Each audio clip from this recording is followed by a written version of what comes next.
Hey, welcome back to Generator. While her work may be black and white, Kara Marie Trombetta is one of those people whose personality shows up in full color.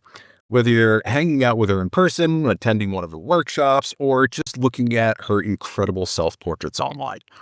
She's known worldwide for her intimate style of portrait photography, but honestly, that barely scratches the surface of defining her voice. Kara Marie's work is about reclamation and radical self-acceptance. It's about identity. It's about seeing yourself fully, exactly as you are, unfiltered, unperformed, and sometimes maybe for the first time. Over the years, she's built successful businesses for herself and others, but these days she's garnered a global reputation as an incredible educator and speaker. She's taught thousands of photographers how to shoot with more honesty and more purpose, and she's done it without ever pretending she has it all figured out. There's a lot of podcasts out there like The Portrait System, The Studio Takeover, and the Self-Value podcast that talk about how she built her business in her personal experiences with burnout. They're awesome. I really recommend listening to them. But I wanted to do something a little different with her time here. So in this conversation, I tried to keep us focused on the emotional and the empathetic side of what we do as photographers. We get into her self-portraiture, her self-reflection, living intentionally, and what it really means to make art that matters to you before it means anything to anyone else. Kara Marie is unflinchingly honest. She's sharp. She leans into the hard parts of growth, and she isn't here to sugarcoat anything. She's one of the most thoughtful artists I've ever spoken to, and I'm really grateful she joined me for this one. So let's get into it. Here's my conversation with the one and only Kara Marie.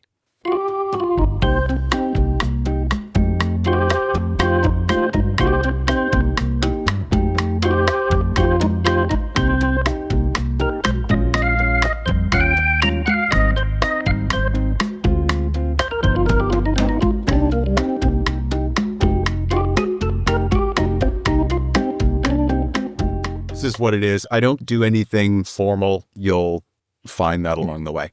How is Lake Como? Are you in Lake Como? You're in Lake Como now, right? I'm in, yes. Okay. Lake Como, I'm based in Como City. Oh, in Como right City. In the thick of the action, yes. You were just in Austin a couple weeks ago, right? Weren't you? I walk back and forth quite a bit. I was in Austin last maybe 6 weeks ago, and I'll be back again in about 2 weeks. So I'm still kind of straddling the line between American and Italian, but that's going to be shifting a little bit more towards the Italian side coming up. Are you still doing anything with the collective there? Like, you still running the collective? Yeah. So I still have my team in Austin. They do branding, photography, branding videos. It's all personal brandings and small businesses. So they're still cranking on that, doing a really, really good job there. I don't have a lot to oversee. They pretty much do everything. I answer some emails every now and then, and I check and approve work, and that's it. So that's we have a well-oiled machine now. All good. It's awesome. I remember I stumbled across that, I think yesterday. I remember hearing you talk about it, I don't know, a couple of years ago. And I stumbled across it again, and I was like, oh, I wonder if you're still doing that. But I remember you said your associates had kind of taken it over, and it's more your own style, right? It's for them. It was for them. It was never for me. Yeah. Got it. Because I had built such a really amazing team in Austin, and especially my studio manager, Jolie. She's a fantastic photographer in her own right. And she had kind of been under my wing for so many years. And then I was just all of a sudden picking up and moving to Italy. Yeah. I'm like, well, I can't just, take your job away from you. So I essentially created a brand specifically for her, with her. And she's been the lead photographer and kind of the manager of that since I left. She's doing great. In following you for all these years and kind of getting to know you, you're always one step ahead. It seems like you're always one step ahead of whatever the industry trend or zeitgeist is going on, right? And I don't personally like to use the word boudoir, but it's the word that everybody knows. I'm more of an intimate portrait guy, and not even an intimate portrait guy, just a portrait artist. That's what I do. And I kind of think you're in that same vein, right? Where we're defying the terms that get put on us. It's But so limiting. It's so limiting. so Put a name on it. Yeah. right? Yeah. With headshots, personal branding, boudoir, families, pets, right? It's just, we have a camera, we take pictures of interesting people. What did you used to believe that you don't believe anymore about photography in general? And then we'll start to really drill down. Yeah, probably hyper specialization was one Yeah. of the things that I really, really, truly believed. Focus on one thing, and you're going to be the best at this one thing. And I did that, and I was pretty good at it. I mean, I established a pretty good business that way. Was booked and busy, and scheduled out in advance. Had a long wait list. Loved it, genuinely loved it. But then it's interesting that we put ourselves in our own prison, right? It's like, Yeah. it's not anybody else. I mean, ultimately, your audience is going to respond to what you train them. And I trained my audience to expect one thing from me. And it's still hard to break out of that box. I still get people coming, new clients coming in with, my very old work as inspiration and wanting to do this very, classic style boudoir, which there's nothing wrong with. Just I don't necessarily identify with it anymore because it was so streamlined and everybody was shot exactly the same and everything looked exactly the same. And I couldn't differentiate. I mean, I could look at 45 different sessions, the final shot of 45 different sessions, and they were all exactly the same. I couldn't tell you who they were. Just like the same like silhouette on the floor in the same exact pose. It was just, but I did it to myself. And it was a brilliant system. And it was a brilliant way to discover what it was that I didn't identify with anymore. And that was making everyone look the same. So yeah, that was a hyper specialization. I was like, that's the way to go. Essentially, it was so funny. I'm woo, you know this, Matt. You've known me for years, but I had a friend of mine was like, I had this psychic reading and I have to set you up with this girl. So I get on the phone with her and she knows nothing about me and she didn't know my name. She doesn't know my line of work. She, a couple of things she hit the nail on the head and a couple of things are way off base. But she said, are you like an artist that's type A? And I was like, oh my gosh, I am a type A artist. And she was like, I feel like you took something that was really like creative and free spirited and you made it very corporate. And I was like, Oh, the C word. wow, like sucker punch. Corporate. As a corporate artist. Yeah, but that's true. That's exactly what I did. And now I don't identify with that anymore, although I do fight some bad habits, but I'm much more free-spirited and much less inclined to be able to even describe my work in a couple of words. It's hard to do now. So that's probably the biggest difference, I would say.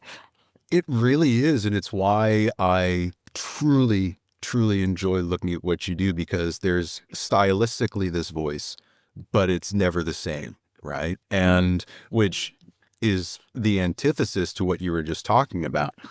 Right. I remember when I first saw you present, I think you showed some of your very early work, right? Here's the, Yes, hey, I all always this stuff, do. right? You always do, and it's beautiful.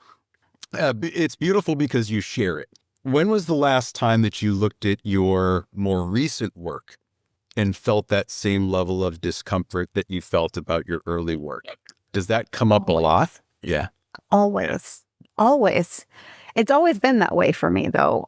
Since the very beginning, I could look, and I think it was because, I put myself in this high volume situation really early on. First, because I was passionate about it and I was just like excited and eager. You're brand new, bright eyed, bushy tailed photographer. And you're like, yeah, let's do 100 shoots in a week. And I'm going to take 6,000 shots and I'm going to process all of them. I was just, I had so much more energy then too. And I just don't anymore. But so there was that, Matt. And Yeah. then when you're advancing that quickly early on, you're looking back at your work from even a month ago and you've grown so much since then. So you have this kind of ick about it. And there's this gap, when you're a creative brain, your art is advancing like this, your skill is getting better. But when you're a creative brain, your taste is better than that. So there's always this gap between where your taste is because you have good taste and you know you want to be there and you know you have this potential, and then where your actual skill set is. And there's this very uncomfortable gap, and it doesn't matter what stage of your career you're in. Like right now, I'm like, oh my gosh, why am I the worst photographer of all time? I've been doing this for 18 years and I've been doing it extremely high volume, and I have enough proof from clients, from paying clients, that my work is good. But I still every month I evolve, or from shoot to shoot I evolve, and I look back at my last work and I'm like, wow, I could have done a lot better. So but the comfort is in knowing that that is going to be there forever and always going to be that way, and I have to get comfortable with that, and I have. It's the funny thing about confidence is that those that should have it never do, and those that shouldn't have bucket loads of it, right? So yeah, it's one of those things I think that we fight as artists, is knowing that there's always more that we can do. We can always get better, but that doesn't mean that the current work is bad, right? So No, it's of course. this balance. Of course So not. I mean, and especially in this line of work, it's really important that it's why if you keep the connection at the center of it and the service at the center of it, you can't be doing a bad job. I mean, if your client or your model walks out of the shoot feeling better about themselves in any way, shape, or form, like you can't beat yourself up too bad, right? yeah. Let me shift to your self-portraiture for a minute. And Hmm. I think about that a lot because I think you're one of the people lately that has been on this vanguard of radical self-acceptance. You, Terry, Mitzi, right? There's a collective of you out there that are really pushing the radical self-acceptance through photography. A lot of that starts with self-portraiture. You've been remarkably open and vulnerable with your self-portraiture. But is there a story that you still have yet to tell through that photography as a self-portrait artist?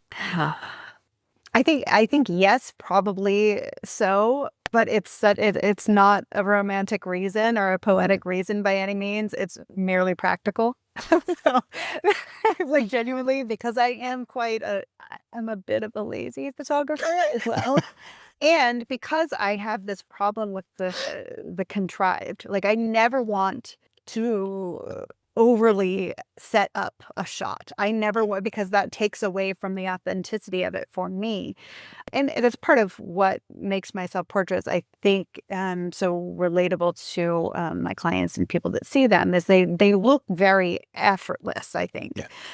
And I feel like there's so much more that I could do or would want to show of maybe my life, but just the act of getting the camera out and setting it up, or getting cameras out and setting up these intricate angles and things, it takes away from the in the momentness of it.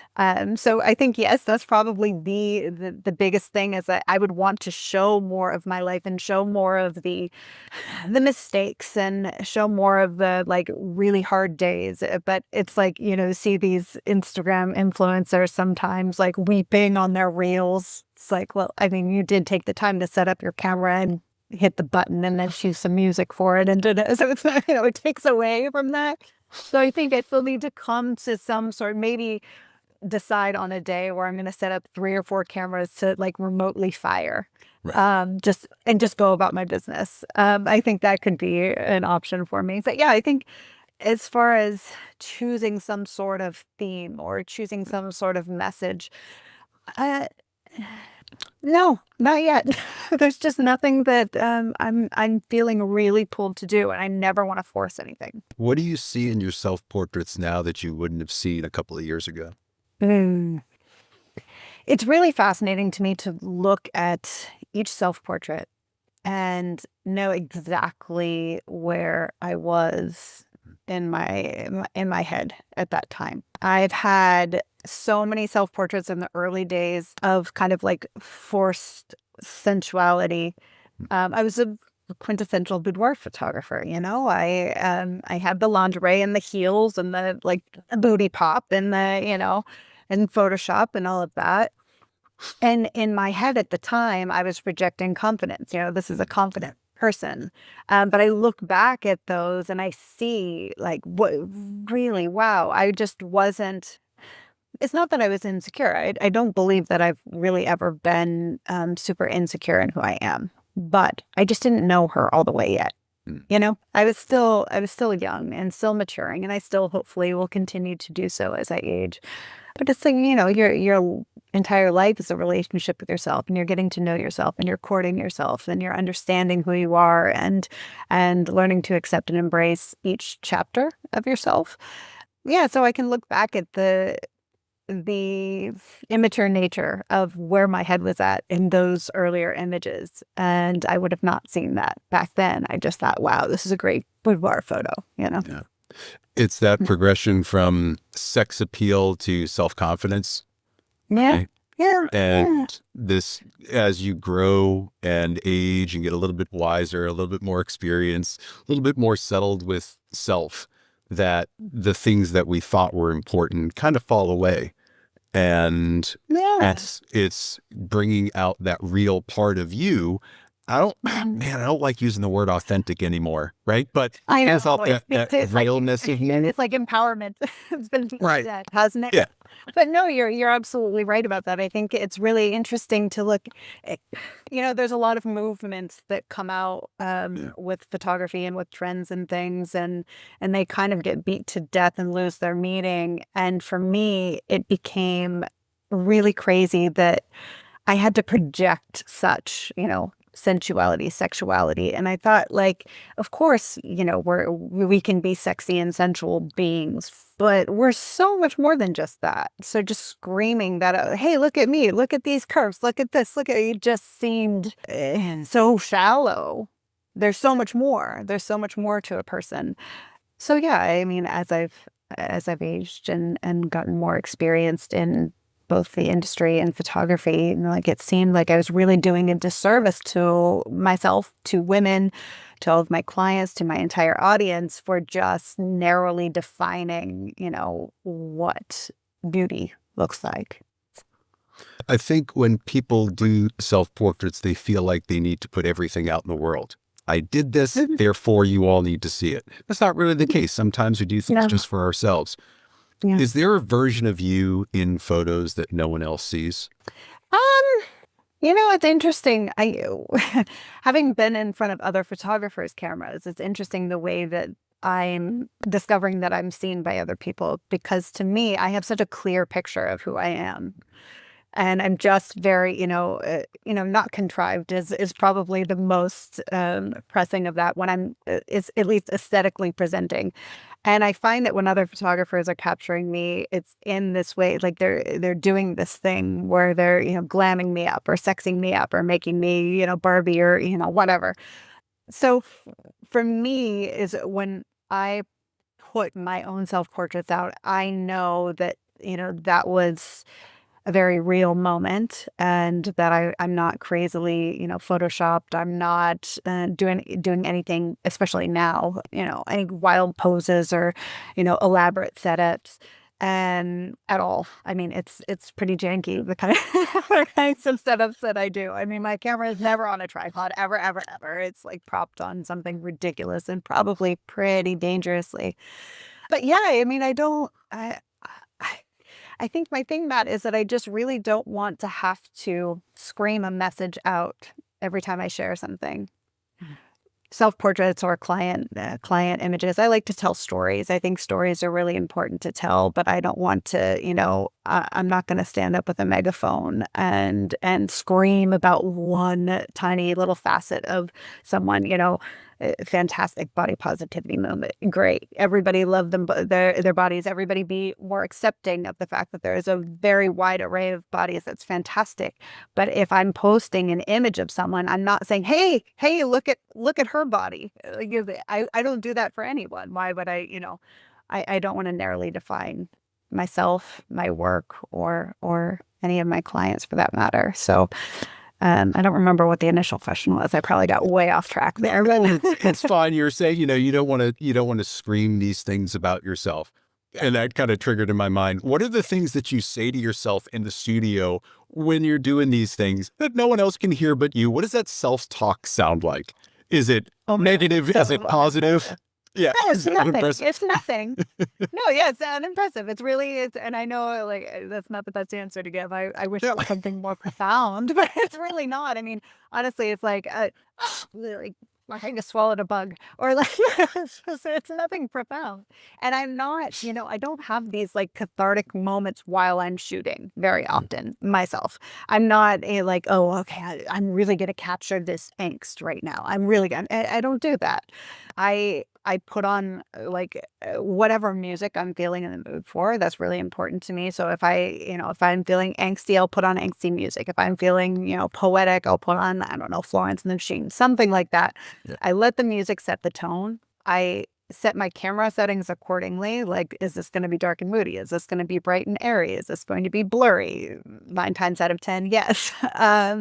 Yeah, I set that and then I free flow. I just move around and I'm in that moment and I sit in it and I after 25 frames are fired, I go back and look and see if anything inspires me to change anything up, and I do it. It's really not for me. And even now in my client work, when I go back to my images after the fact, that's when I have more of a connection with them than in the process of shooting it. I like the process of sitting down in front of my camera now, or in front of my computer now, which I never did before. But I really enjoy that because it's so much slower and I get to really observe the changes in the facial expressions from shot to shot. And remember at this moment, I was thinking one thing. I did a really cool, when I first moved to Italy, which I had no business going to this workshop because I didn't speak like barely any Italian. I spoke restaurant Italian. I knew how to order food. And I went to an Italian speaking photography workshop taught by a contemporary artist, like a real legitimate artist that has exhibited in the Louvre. And I'm sitting in this photography class, like trying to put the words together and talk about self-portraiture. And he gives me an assignment that he doesn't give anybody else because he looks at my work. And this is a contemporary artist. And my work is not very contemporary, especially up until the point in which I moved here. It was very pretty. And that was what he called my work. It's very pretty work, but like, show me some ugly, Like, oh gosh, you're right. And he gave me this assignment and I kind of ran with it. And I did what was called the 12-hour self-portrait. And my rules were no professional lighting, no makeup, and the camera settings had to stay essentially the same all day long.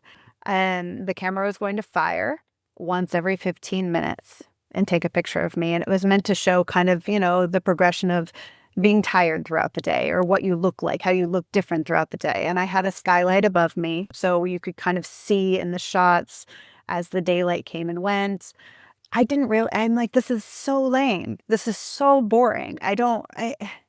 But just taking away the power of knowing when the click was coming was wild. So I'm standing in front of this camera, knowing that sometime in the next 3 minutes, this is going to take a shot.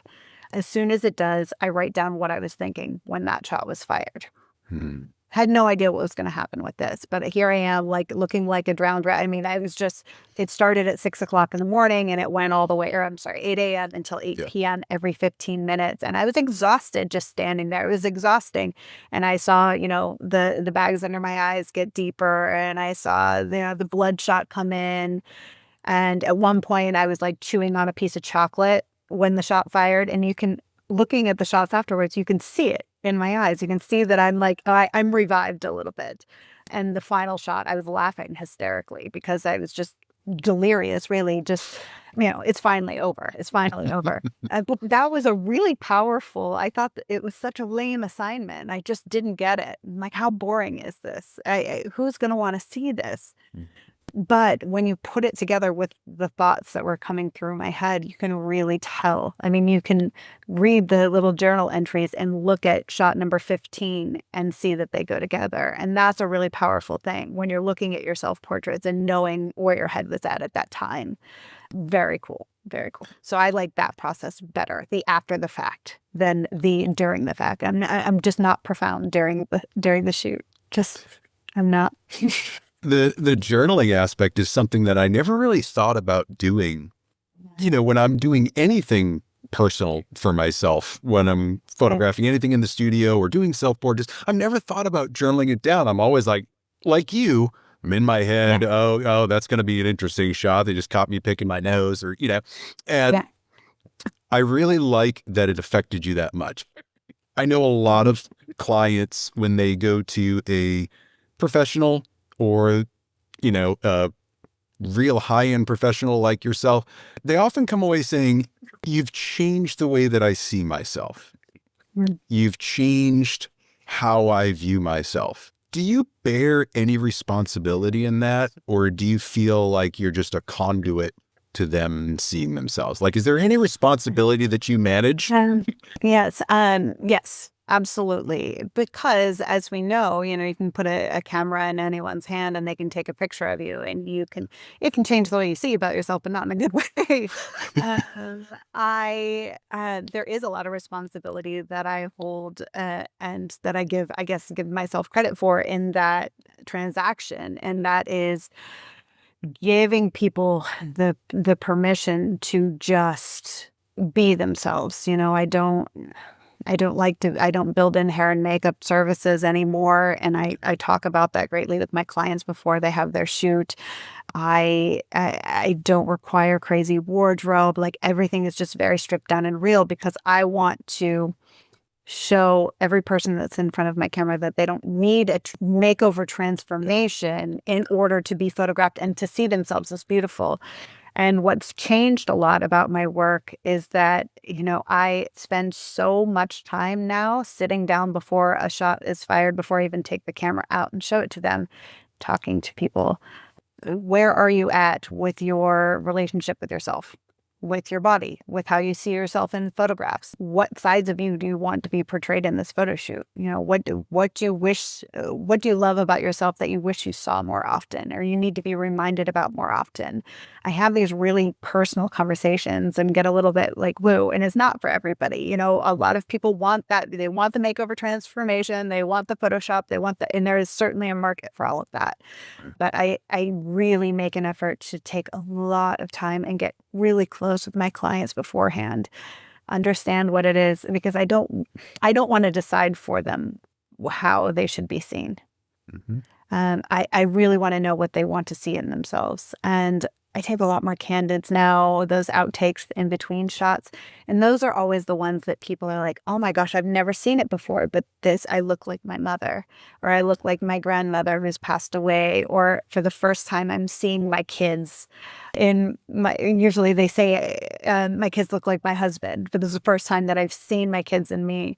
And just, it's so special. And when you take that time to really connect with people and ask them those important questions, first of all, it puts them at so much ease, because they recognize they're in really good hands and that you actually do care about this process. And it's not just, a paycheck or just, get you in and get you out. Yeah, it makes it so much more special. And when I started to transition, I've always been really great with customer service. Like, I've always put a lot of effort into making my clients feel served and just serving the hell out of them. But when I made that kind of pivot into not putting them into the box and not, photographing everybody in the same exact poses and the same exact way, and assuming that everybody wanted to look curvy in certain spots and skinny in other spots, when I made that pivot, my work just got so much deeper, and my job satisfaction just got so much deeper, because my clients were just the emotional reactions that they were having to their photos was just like nothing I had experienced before. And then once you start doing that, you never go back. You never go back. I agree. It's a lot more exhausting, I'll say. After a photo shoot is like all of the energy that's been going in and out, and it's just a lot of emotions. It's a beautiful, beautiful thing. But yeah, I can't imagine doing this kind of work the way I do it now. 10 years ago when I was doing high volume, 8 and 10 in a week, which is insane. I would have never been able to emotionally keep up. But yeah, it's really powerful this way. Is there any part of giving or receiving that vulnerability from someone that still makes you uncomfortable in any way? Is there ever any situation where you're connecting with someone so deeply you're like, oh, I've wandered into that territory. Yeah. It's hard because I'm also not a therapist. I'm not licensed. I'm not a licensed medical professional in any way, shape, or form. And sometimes things get real heavy and real deep. And I can be a great listener, and I can, console, and I can hug, and I can say like maybe a little motivational thing. But in those situations where it gets like really heavy really fast, I'm like, oh shit. Like, what do I do? Because it's funny, I'm in this line of work, which is wild to me, that I'm in this line of work working primarily with women. My whole personal life outside of my work is all boys. It's just testosterone everywhere. I'm a boy mom. And like the testosterone of my boys in particular. Oh my gosh. Like I am like all of my friends, or most of my friends, are gay men, or they are like women that project more of masculine energy. Mhm. So it's really wild to me that I have this crazy juxtaposition between my personal life and my work life. And so, and I goof off a lot in both my life and my work. But yeah, sometimes like heavy emotions give me that, like, oh, there, like, I don't know what to do. I don't know what to do. So it's crazy that I've crafted this very specific line of work for myself. And it does make me uncomfortable every time. Every time. Every time. It's like, it's the same kind of discomfort that a lot of people experience in receiving compliments, I think. I feel the same kind of, like, I don't know what to do right now. Yeah. So I've worked really hard to just be as good of a listener as I can be, and, not focus so hard on trying to give, advice or counseling, because that's not my specialty. It's more just giving people the permission to share whatever they want to share, and to be themselves, and to know that even if they blink or start crying or like make a silly face, it's still them, and they're going to appreciate those photos someday, even if they don't today. Mitzi, you brought up Mitzi, who she's obviously fantastic, and she kind of I was going to use a word that made it sound negative, but she kind of like pressured me a little bit into like doing this raw photo shoot. And I didn't have, I don't typically seek out photos from photographers anymore, because they're just never me. It's just not me. The only people that photograph me the way that I like to be photographed, it's just myself, right? That's it. And I'm Sure. that, yeah. So I was, but I knew her shtick. I knew that it was, raw as I am, just like show up. And she was coming to my workshop, and she like came to my hotel room, or I went to hers or something, and we like knocked it out. And I'm looking at these photos afterwards, and I'm like, this is the first time, because it was really just a sit and talk. I was sitting there, we were talking to each other. I'm looking through the photos afterwards and seeing all my hand mannerisms and the way that I speak. Like, there's no way to have a photo shoot like that and it not be you. You're not trying to do anything or to be anything. You're just sitting and talking, and people don't get to see themselves like that very often. So yeah, it's a cool thing to let people feel like they don't have to project beauty or sensuality or intelligence, or insert any characteristic here. It's just it's a really cool thing. You said a couple of things in there that really hit home for me. One, no, we're not therapists. We press buttons. No, right? no, don't get it twisted. Right? So as I've progressed from doing the same thing, kind of glam work, more commercial work, high end, very beautiful, to now strip it down, no makeup, let's just be here existing, right? That's kind of where I've moved my stuff. Just the act of holding space for someone, just listening, not giving advice, not trying to solve their problems, but just giving them that space to just let out the poison sometimes is all that needs to happen. I think people think there's a magic thing to connecting with someone really deeply. And I used to think that too, but there's not. It's the ability to sit and listen to someone genuinely. actually listen, not, oh God, I'm running late and we're never going to get to these photos. And what do I have to just sit and let them get it out? That little bit of curiosity that you can lean into is going to help the session. At least that's what I've found. Is there an emotion that you love to capture and one that you try to avoid in your photos, or do you just let the spectrum run?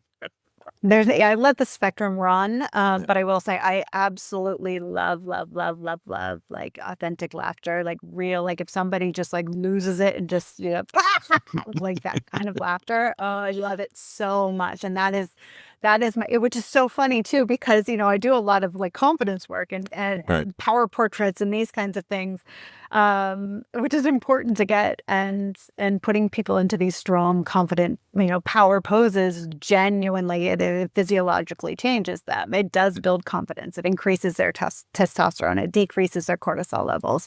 But it's the personality shots that come after that are my favorites. Like, so the confidence, like the power portraits, that building of the confidence is such an important, crucial step. It's a crucial first step. But it's what comes after that the images speak to me the most. Yeah. Mm. I have to say, as a side note, that Power Portraits posing ebook that you put out is worth every cent. So I'm glad I you like it. hope people check it out, because that style of posing for women that I've found, whenever I utilize some of those techniques, they sit up, they feel better.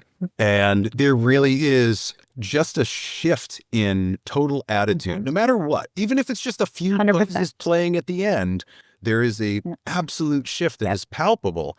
And I love how in that book as well, you go through all the why, all the intention. Here's how. Not just put your leg here, put your arm here, put the light here. Right. There's so much more intention to it. And that draws out the actual pose, rather than just take your body, contort it into this position, and we're done. Right. Right. Precisely. So yeah. as you're doing that and people start to see themselves differently, is there one truth that you've learned in all of that from all of your clients, right? Doesn't mean they all have to have the same emotion, but is there one truth that you've learned through all these sessions about that essence of power? Yes, yes. And I'll say this in regards to women specifically. Women are afraid of being that confident. They are they fear that they're going to be viewed as bitchy. And genuinely, and here's the thing, and not to get all, deep or whatever, but yes, of course, society has trained us. But what's wild to me is it's kind of women that are doing this to women. It's kind of us that are the hardest critics on ourselves and each other. And this fear of being just fully in your power because of the potential societal ramifications of that. That seems to be, even in the women that come in and they do project confidence on a regular basis, they still have that little bit, because I don't know, that's just, it breaks my heart. It breaks my heart. There's just that little thing that's still holding them back from the next level or their full potential. Yeah, so that is a constant. It's everybody that I photograph, which I'm trying to change that one photo shoot at a time. But all I can do is chip away at it, right? Chip away. Do you call that out to them in the moment? No. No. You know what I'll do is, and this was something that actually, and Terry, I think it was Terry that taught me, just asking the question, why? Yeah. Just why? It's like what a good therapist does, right? That doesn't actually give you the advice. It gets you to give yourself the advice. Tell me what you think about that. Way there are similarities, but I don't want to look, when I don't smile, I look mean.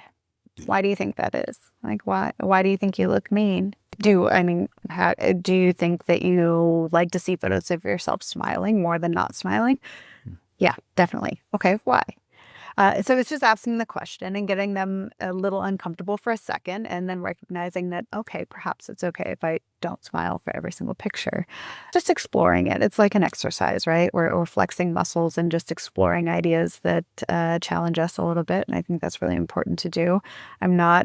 I don't ever want to claim that somebody coming in for a photo shoot with me is going to completely transform their lives. It does sometimes, though. Yeah. A lot Yeah. of times it does, because it poses a question that they've never considered before. So that, it's important to just be a conduit for that, as you said. Yeah. I think it's part of the connection. You called it out correctly. I never like to make someone feel uncomfortable in front of the camera, Yep. but I will Yeah. probe a little bit because it is going to help them discover themselves. It's not my responsibility, again, coming back to it, to be your therapist, but I will pull on threads. If I hear something, right, you pull on that thread a little bit, and typically they'll take it and just unravel everything. Then I'm like, oh God, what did I start? Right. I'm now super uncomfortable. Well, let's just get back to laughing. Click, click, click.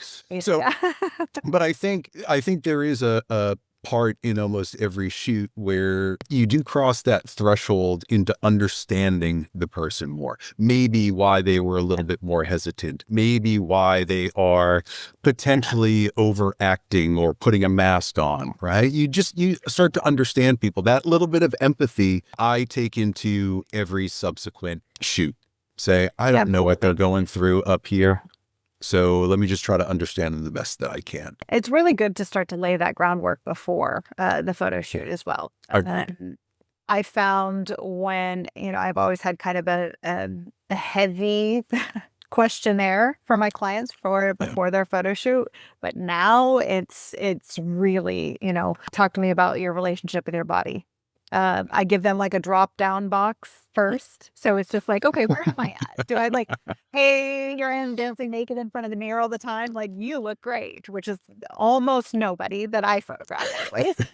I mean, and so it ranges from that all the way down to I absolutely loathe the way that I look. I'm not comfortable with who I am as a person. That's a huge. And when you see that on a photography questionnaire, you're like, oh, shit, this is going to be different. Right? This is not, and it's just asking the question because I want them to think about why are you doing this? It's not, especially, earlier on in the game when I had very narrowly defined niche, people would, it's a wedding present or da, da, da. And then over the course of, the shift in my brand message, I would start to get people saying, oh, I'm celebrating my 50th birthday. So then it turns into them, but it still has to have a reason, it has to have a birthday or a very, very specific thing attached. Now, people are coming to me because they just kicked cancer or they just left a toxic relationship and they're ready to rebirth themselves. So it's really interesting how what we put out there as photographers and artists about what our message is, what our brand is, when we make that our voice match the aesthetic, the magic that unfolds and how it just sucks people in that need you. It's not just I'm looking for a photographer. I don't photograph people that are just looking for a photographer. They would choke on the prices. People don't come to me for that, they're coming to me for something very specific. Has my audience narrowed? Yep, sure has. Definitely not for everyone now. Before I was for most people, and now I'm not. I'm just not. And it makes it so much more impactful for each client. Yeah. So I always suggest to photographers or artists of any type to really start asking those questions before they even step in front of your camera. What is it that would make you, shrivel up and want to die if you saw it in your photographs? That's it. I'm just asking the question. I want to hear their answers. I'm not giving them any, sometimes I'll drop them some links beforehand if I'm seeing some real red flags. Right. Check out my friend Terry's work, hand it over to the professionals. But yeah, it's really important to ask those questions beforehand. That's going to lay a lot of the groundwork for you. You're still going to have uncomfortable moments, like you said, in front of the camera. But if you get some of the ick out of the way beforehand, it can only help. Well, they're walking into your studio with wardrobe and accessories and a shit ton of beliefs about themselves that they've had since childhood. Right. Is there a belief about yourself that took longer to rewrite than you were expecting? Yeah. Oh gosh, yeah. So what's really funny, it took me leaving the US just because of me, not Because for any other reason, just because. It took me leaving the United States and moving to across the world to Italy, in which the values are completely different. Very different. Right. It is, women have much more clearly defined roles. There's things that are acceptable for women to do and not acceptable for women to do. You're a mom? Okay, you're a mom, you know?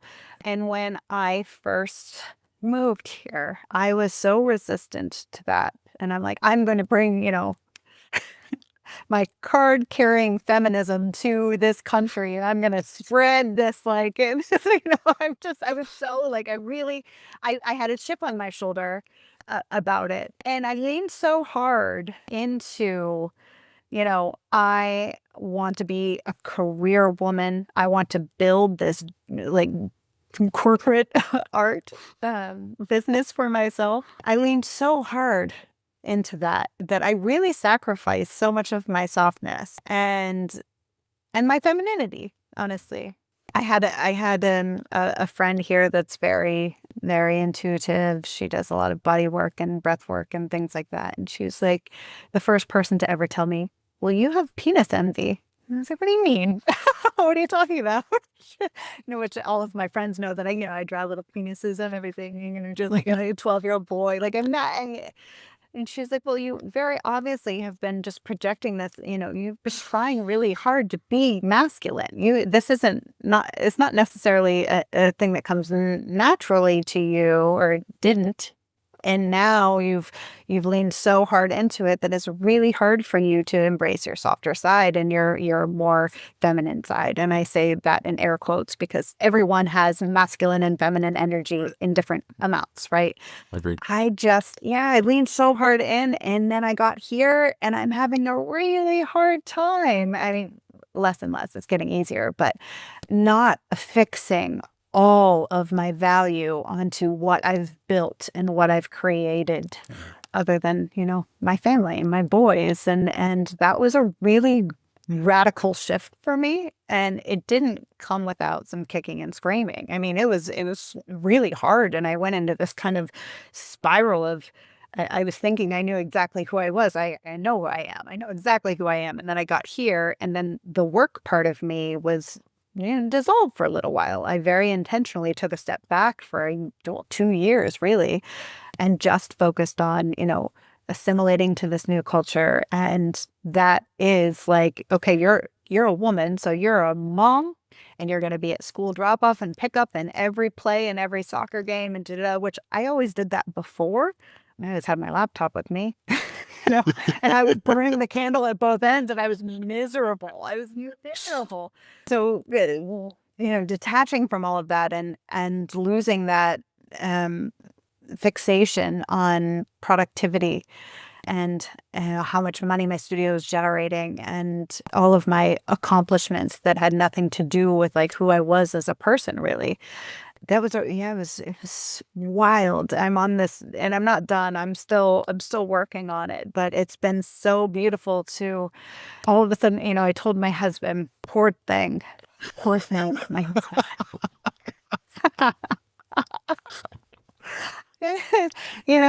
we were both high career people in Austin, and then we had we came to a head, and we had this kind of opportunity. It's like well, the kids are getting older. We're not nanny people. We're not we wanted to be very present in our kids' lives, but we couldn't both in equal amounts. There had to be one person that took on more of the home roles.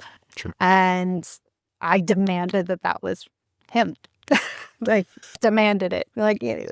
You're first of all, you're a great cook. It was cooking and cleaning and all of the traditional female roles, whatever. And he was like, cool. And he, for years, I mean, he always carried his business, and he just, he intentionally slowed himself down so that he wasn't working as much, and did all of those things. And when people asked him what he did for a living, he said he was a trophy husband, and like got a kick out of it, and like loved it, like ate it up, loved it. And even after we arrived here, then he was working just for me. He had sold his business in Austin. He was working for my company, and he was like, I don't do anything. I'm just like, she's my boss. She's the boss. Ha, ha, ha. And then I was like, so like same time with the, we picked up and moved and slowed everything down. And I'm like, oh no, I'm intentionally slowing down. I'm gonna go like slow to like retirement. Really, I just really need to like slow down and focus. And then I was like, oh, okay, babe, I changed my mind. Like, I changed my mind. And he was like, what do you mean? Can I be a trophy wife for a while? And he was like, what? Who are you? Who are you? And obviously, I would never take it to that extreme. I enjoy work too much. But I just really got into this like slower, less scheduled, more present, more involved with the kids. And I really liked it. So I changed my mind. So he's now, we started a boat company here. Boat tour company on the lake, and that's where he is now, and he'll be captaining a boat like crazy because I changed my mind, and I will always work, and I always want to work, always. I don't want to have to. Such a diva. Such a diva.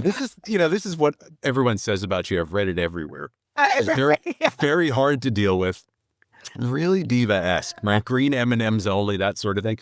So life can get kind of weird and roller coaster up and down, and you can go to these extremes on the emotional spectrum. What brings you back to center? Do you have a ritual that after a shoot or after the family gets kind of nuts for a little bit, right? You're around all these guys. Yeah. Do you have a ritual that just kind of brings you back to center? I mean, that was there for the last 10 minutes. That was subtle. Joke of it. So subtle. So I have a very specific incense that I light that it just brings everything to like, it's the most, in fact, that was another like husband-wife battle because he was like, it triggers my asthma. And I'm like, well, you're going to have to go. We had a good run.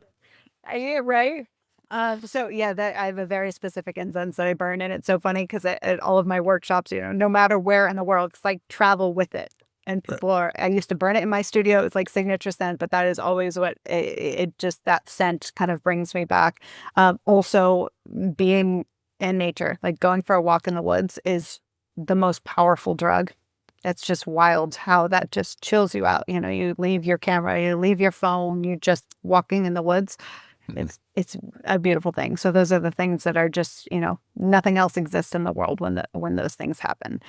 Yeah. It's the reason I moved to the sticks, right? I was doing a shoot yesterday and came home. It's beautiful. It's like the first beautiful day in Maine in months, right? Since like last year.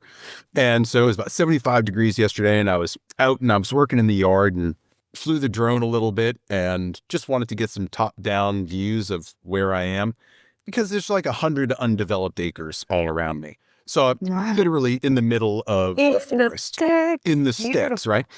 It really brought home the fact that after growing up in Boston for my entire life, moving up north about 15 years ago, the radical shift that brought me in terms of peace and confidence and just getting out of the rat race, getting out of the burnout. Not that working for yourself is any piece of cake, but the fact is you just learn to appreciate things differently. Yeah. And that's the one thing that I'm grateful for, is that I can keep coming back to this one spot over and over and just recenter.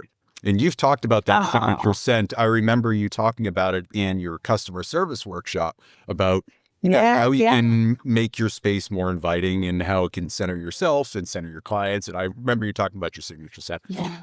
Let's pivot to your workshops. And I use the word pivot intentionally, right? So yes. See what I did? I've been holding on to that one for You're really good at that. 45 minutes. Thank you. I appreciate that. The pivot workshop. Tell me about it. Yeah. Oh my gosh. So this is my baby. I'm so excited about this workshop. So they're sessions and it's like a creative intervention is Mm, what I'm calling it. I listen pretty well to my colleagues, my peers, where the market's at.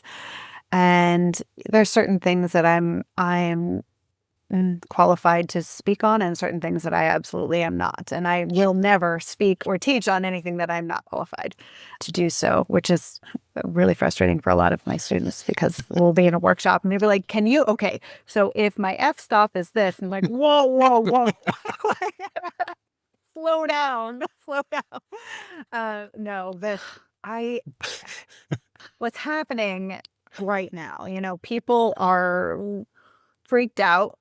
Yeah. If you are a systematic photographer or a systematic artist who's always done things, or at least for a long time has done things a certain way, and you've gotten pretty safe in your work, things are probably slowing down for you right now. Or what was working for you is no longer working for you. The things that were guaranteed, even your social media has quieted down or changed a lot. And people are freaked out. And I'm watching creatives, which is probably 95% of the people that I follow and connect with are creative people. And they are reeking of desperation right now, which is the worst thing that you can do. It's the very worst thing you can do. And, people are like, oh, why could I just, is this the end? Is this the end for me with AI and with this and this? And they're like, this is the end for my industry. It's done. And I throw in the towel and I go back to, I don't know, bartending or, whatever, which nothing wrong with a pivot, right? But I use the word pivot very specifically. It doesn't mean that everything has to change. This is a perfect opportunity for people to do a creativity audit because there's so few people that I speak to that actually love their lives. Yeah. Even those of us, especially those of us that have built our own little prisons, right? I am a photographer. I photograph women in this way. And I built this studio and it's been successful for all of these years. And, I started procrastinating on editing and my turnaround time got longer and longer. And I started to dread maybe that I booked 2 shoots in 1 week or 3 shoots in 1 week. And, God, emails are killing me. And oh my God, another. I'm noticing that a lot of creatives have more things that they dislike about their jobs and their work than they like. And that is such a crucial piece of the formula to being recession proof, to being to transcending market trends and algorithms. And you have to truly love your life. You have to love your work life, your personal life. And I used to put those two things in such separate boxes. Mm-hmm. And I was just doing a disservice to both my professional self and my personal self. When I learned to kind of bridge that and have this more fluid lifestyle, it changed my world. It changed my work. It changed my bottom line. It changed everything, my relationships. It changed everything. And, you fall in and out of touch with that. You have to remind yourself. You have to keep aggressively auditing your work, your lifestyle. And the pivot sessions is about waking you up and forcing you to take a good, hard, honest look at the life that you built for yourself.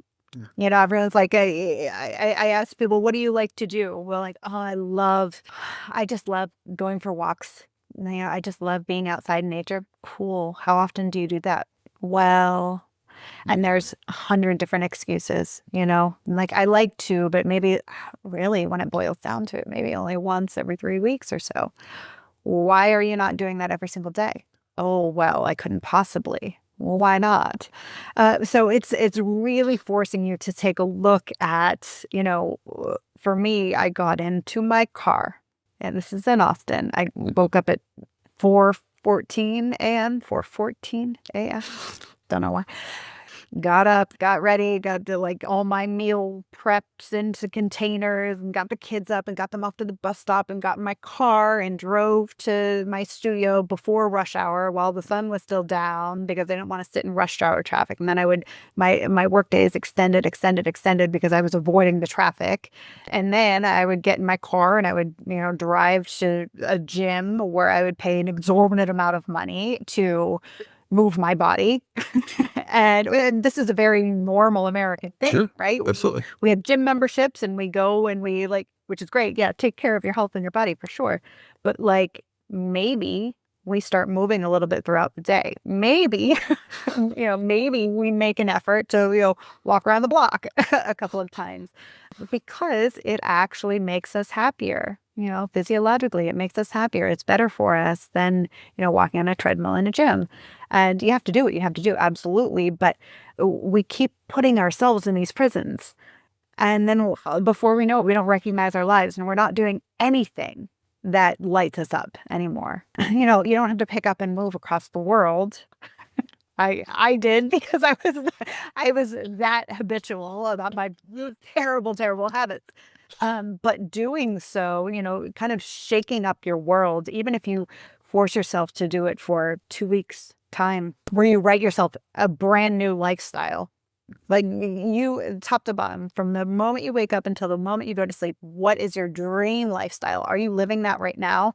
Probably not even close. Not even close. No. There are so many little changes that we can be making that are going to get us closer to that. And once you start that trajectory, it's addictive and you can't stop. And then the things that don't serve you are going to be so obvious to you and you're just going to repel them.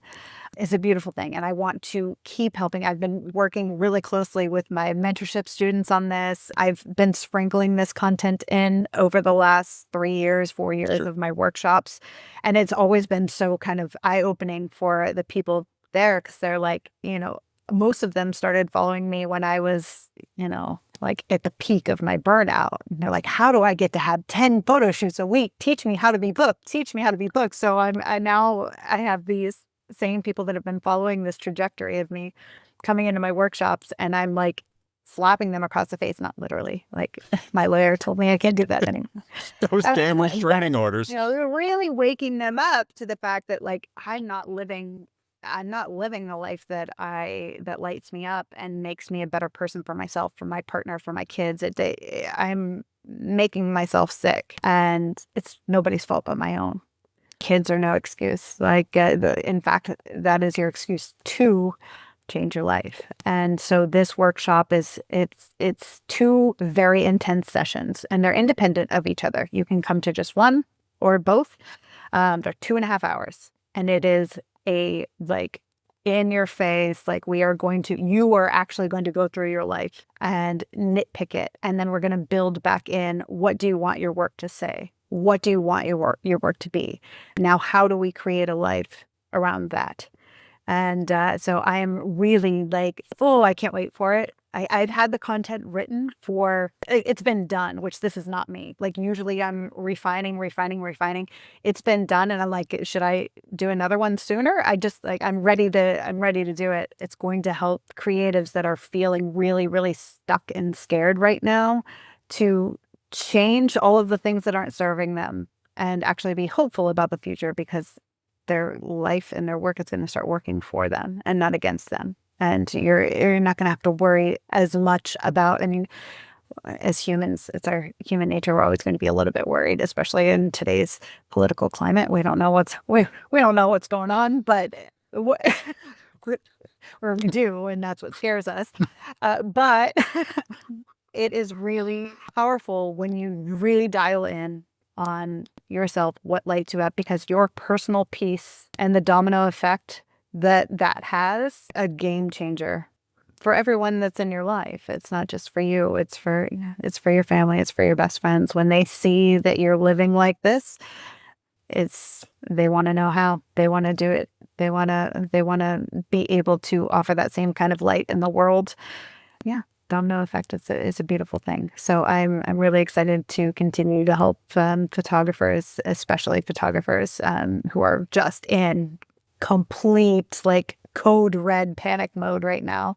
A lot of them, even the ones that aren't saying it, they're, you can notice the posts and things like the desperate sales. And yeah, we want to rid you of that energy and start being a magnet for the stuff that lights you up, because that's what lights everybody up, and the world needs more of that. Burnout is not a flex. No. Right? It's I used to think so, I think. Yeah, no, everybody does at some point. I'm so busy. Oh, I couldn't possibly. I'm so busy, right? And it's just not a flex. And I've gone through that burnout cycle several times. And when I hear you talk about it, you get that, oh God, yeah, I remember. Oh, how awful that was. Literally physically what it does to you, right? So Physically. the thing that always gets me, and I'd be lying if I said I wasn't in like some part of that. I've noticed over the past 6 months or so that I used to be much happier. And I don't say that to be like I just sit in the corner balled up all day long. Yeah. I just like, where did things slip away?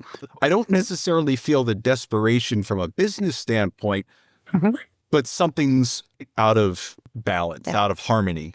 Right. Yeah. And it takes that really hard look. And sometimes it's a really hard look in the mirror to say, oh yeah, I guess I could go for that walk. I could get up from my desk instead of sitting here for 10 hours. Yeah. What's the one thing that you see with your students that you try to protect in them? Because so often students want to radically shift everything so they can replicate what it is that you did. Yeah. Well, and that's exactly it, is that there is no one way. And your dream life can and should be completely different than mine. Same as your work. Your lifestyle should be so customized. Yeah. There is no artist, no paid artist on this planet that should be doing it the same as another one. Everything has to be customized. There's no sense in putting, you're in a creative industry, for crying out loud. Why do we do this to ourselves? Why do we put ourselves into a 9-to-5 schedule, 9-to-9 schedule in my case? Like, why do we do that to ourselves? Like, we wanted a different alternative life. Why are we conforming? Why are we, and there's this, I make people watch this, I have to save this for my workshop. I can't say it, but I make people watch this video, and it just, it's a Pixar short, and those always get you. Oh yeah. And it's essentially about how the world just tries to beat all of your originality out of you, and it's a fight. You're really standing against something and working hard to maintain your individualism and your creativity, and to not have all of the life sucked out of you by what's expected of us.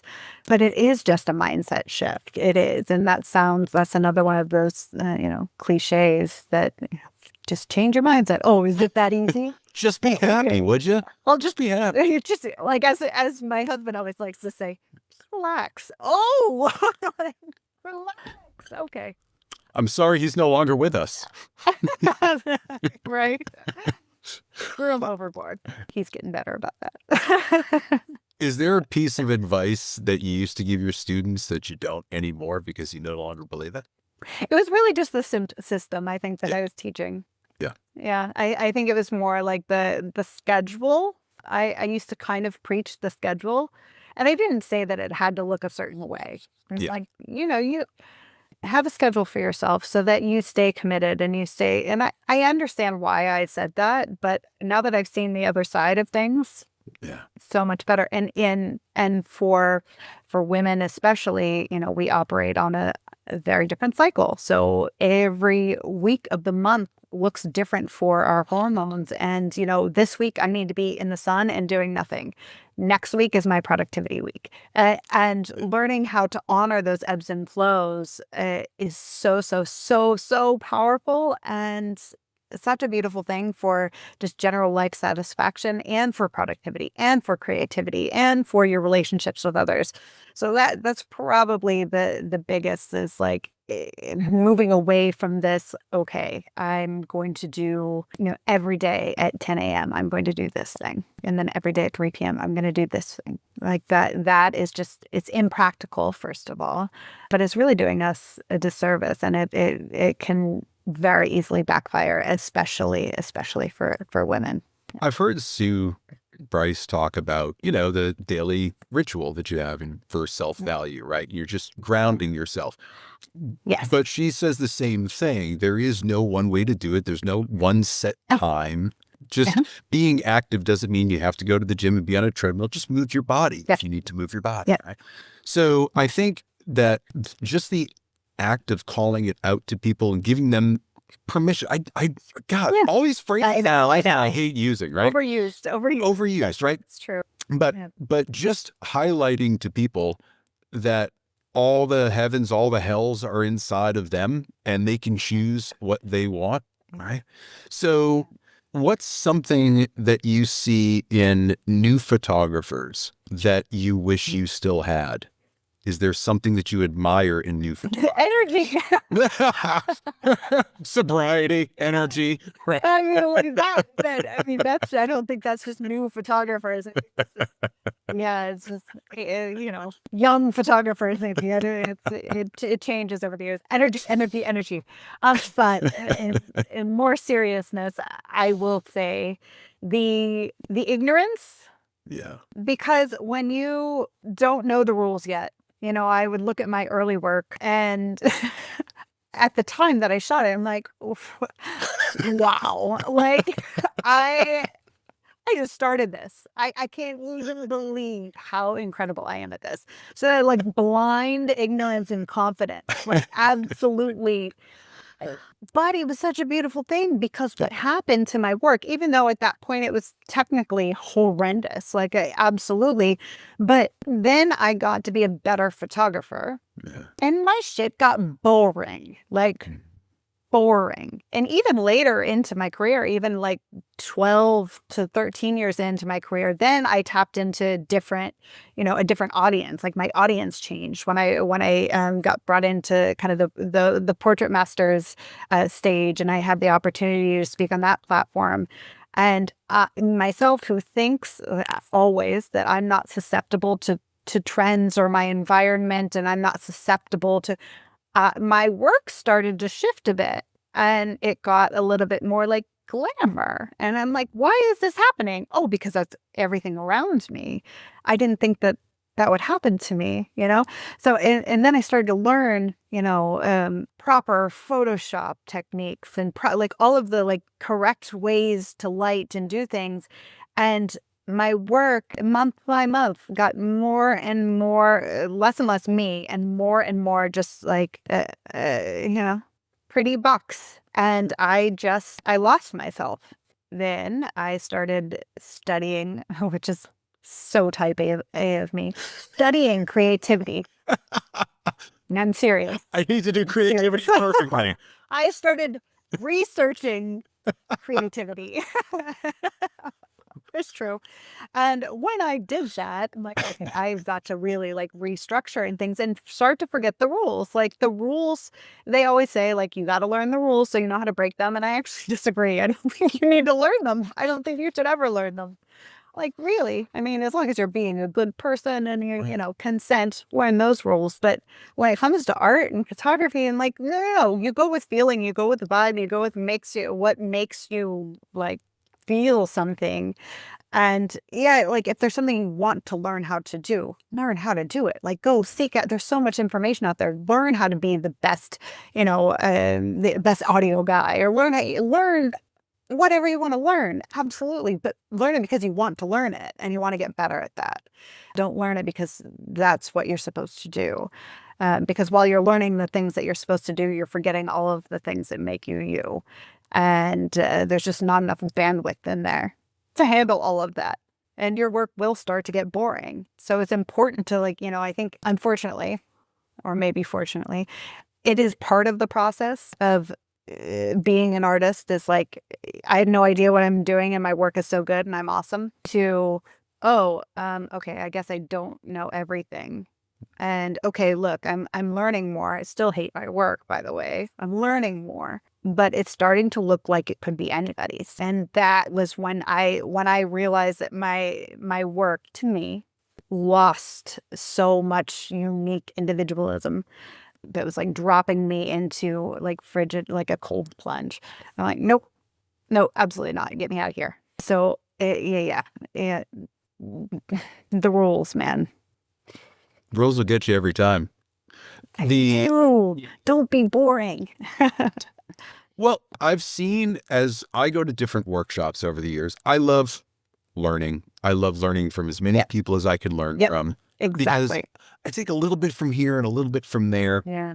Never really trying to replicate someone, but there are certain artists and educators that have that thing that resonates with me. So I'll go seek them out and, I'll understand how their recipe works. But I like cinnamon, so I'm going to throw cinnamon in this thing, right? Perfect. And Yes. I That's love exactly it. like rewriting the recipe, right? For myself. I think the magic that people experience in workshops is that they get to release themselves from the work that they normally do. They get to release themselves from any preconceived rules or methods that they have to follow, because I have to make a 10 image sale. Therefore, I can only use these poses because I know that they'll sell. And then when they get to a workshop, they're like, oh my God, I can put a light anywhere I want it. I had no idea. And I think there's something freeing in that we experience in workshops that maybe it's on the plane, the TSA takes it at the check-in or something, but we don't go home with that same feeling and then apply it, because we forget and we fall right back into the old habits.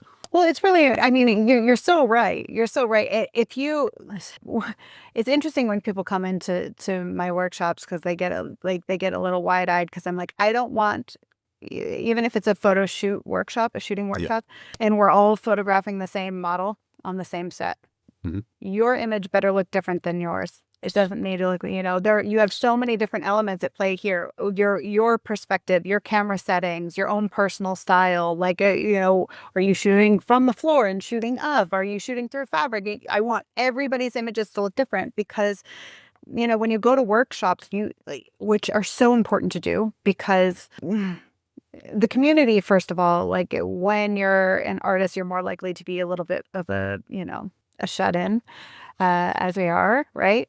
So the community aspect is extraordinarily important. Like, you need to be around that energy. You need to feel that excitement around your peers. Absolutely. And then going to workshops where I always tell people, when you're looking for inspiration for your art, like there's inspiration and there's replication. Okay. Right. So you have to, if I were to buy a Louis Vuitton bag on, Canal Street in New York, that was like Louis Vuitton or whatever, it's the same, they're imitating one specific product. That's an imitation. Photographers and artists, we want so badly sometimes for somebody to tell us what to do, because we get a little bit like lost, and they'll come to my workshops, or they'll come to my shooting bay at the Portrait Masters or whatever, and be like, okay, what do I do? And I'm like, I'm not telling you what to do. In fact, I had somebody complain about that once, because I didn't tell her what to do. I'm like, that's not what I teach. Like, no. Like, what do you want to do? But it's so important to go to these workshops and take the thing that you love about that educator. Like, I took way back in the day, I took a Lola Milani workshop. Actually, it was in Sue Bryce's studio, not because I ever wanted to shoot like a maternity motherhood portrait. That wasn't my shtick. I loved her semi-silhouettes. I loved the way she lit, and I wasn't very comfortable with studio lighting. So I went specifically to learn that piece from her. And then I come over here, and I'm going to go and do a workshop with an abstract painter, because I want to learn more about, chaotic lines. Or, you take something that you love from each educator, from each artist, and over time, you melt all of those things into this one very, very unique style. People should seek out workshops like that, not because they want to emulate or imitate any one artist, because everyone is better than that. You're better than just being a knockoff of Sue Bryce, or a knockoff of Lola Milani, or a knockoff of Helmut Newton, or whoever. Like, you don't want to be a knockoff.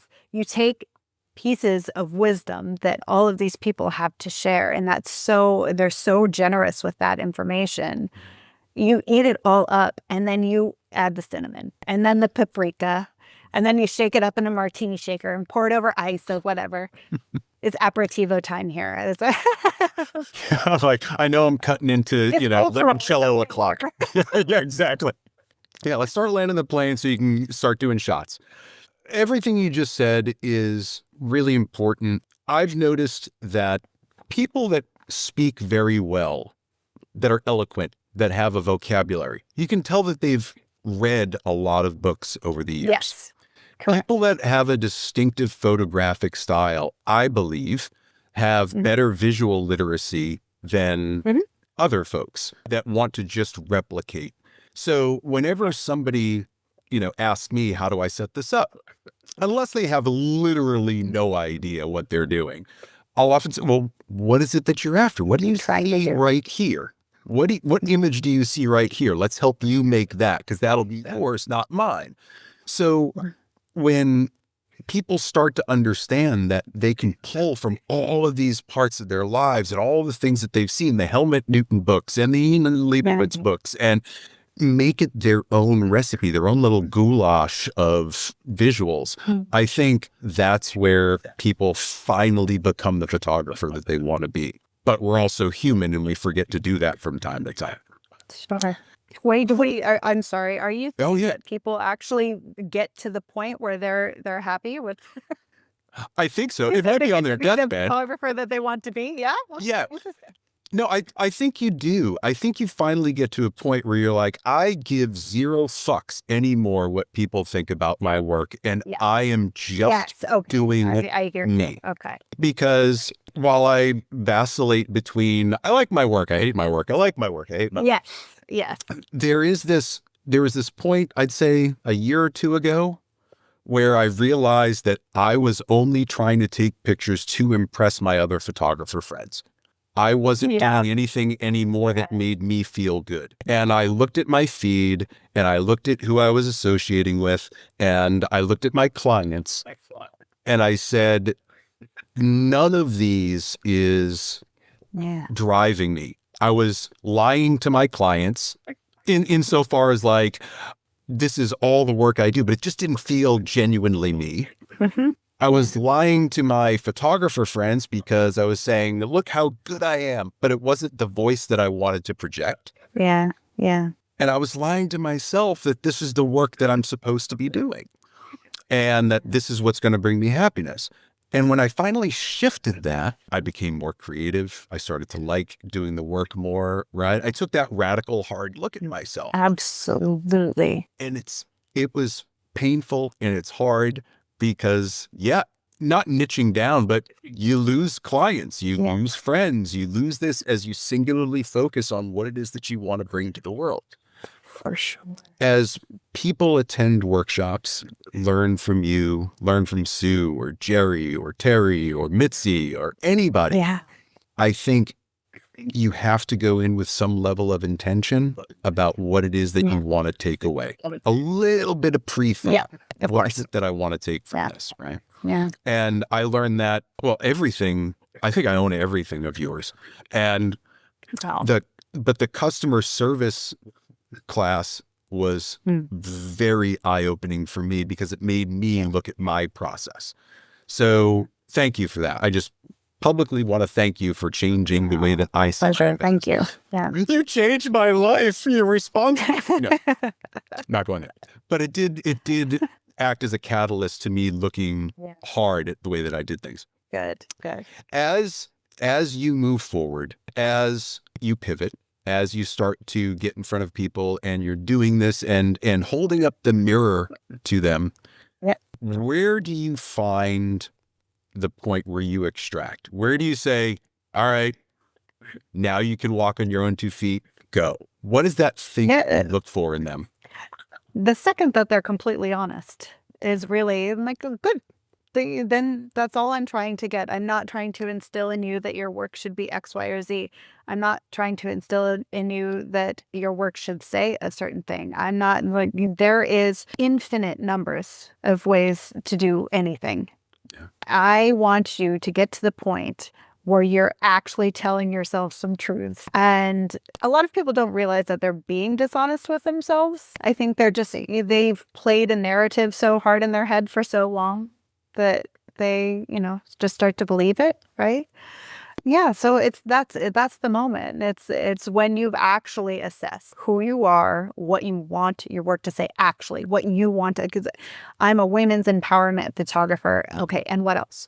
And what else? Like, tell me how. How are you empowering? How are you, like, that's fine. That's great. But like, are you just saying that because it's a buzzword? Right. Because you probably are. Like, you probably are, right? Like, are you actually empowering?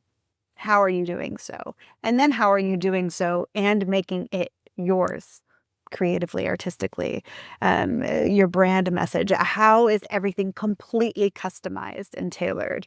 But once you're done examining all of that, I walk away and it's time for you to do the work. I mean, there's no, and I think my workshops, which is why they're not like, people want magic pills, of course. Yeah. People want the magic pill. They want the overnight thing. And I'm pretty transparent about the fact, which is I've been told by my mentors, like my business mentors, like, you could box it a little bit less work for people because you would have a much broader audience. And I'm like, I'm not going to dilute it. I will not dilute it because I don't ever, part of the customer service training is I'm not going to sell you a magic pill. I don't want to just sell you a $99 PDF book that you're never going to read. Right. Like, that doesn't make any sense to me. I want you to know that you have to actually take the information and apply it to your life, your work. Yeah. So I've been told I should probably soften some of the things that I'm putting out there. Maybe put something with a little like bow tie on it and hand it out as like an easy fix.